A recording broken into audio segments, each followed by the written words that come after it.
This ritual marks the end of the day at this Marine base at the western edge of Iraq. But Marines say the battle here is like fighting ghosts, and night or day doesn't matter. Basically, those locations. This room is the nerve center of the battle. On this night, reports are coming in that insurgents in the city are massing for an attack on the base. Normally what happens when this happens, it's a pretty decent layered attack. You get mortars, rockets, small and fire somewhere. The base adjoins the city of Husaybah on the Syrian border, a city run by criminal gangs, insurgents, and foreign fighters. The Marines don't go in there unless they have to. How about, see if you got hellfire on there. On this night, the information comes from phone calls from local residents who say they're seeing masked, armed men gathering. So we're getting word, a couple sources that there's a large gathering in mosque right now. They've received 16 calls, says Company Commander Frank Diorio.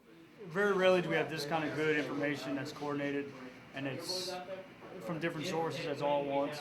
Normally, yeah, we expect to get attacked every day, but not where there's as much coordination. So it's just better to preempt it. The Marines have snipers and mortarmen in position. There are tanks if needed and air support. They still haven't seen a single insurgent. What do you have south of your position right now that you're concerned about? We've had signal with flares, flashlights, horns honking out of cars. There are no tanks rolling through the desert, no fighting in the trenches. This is what the war in Iraq has become, fighting an elusive enemy on shifting ground. It's like playing chess, Diorio says. I can either break it up before it happens or I can let it happen. If we break it up today, it's going to happen another time. They decide to call in Harrier jets to fly over the city and to launch mortars in a show of force. Corporal Marlon Garcia gets the word. They load the mortars. So you're gonna fire 9 rounds of HE total. Good to go?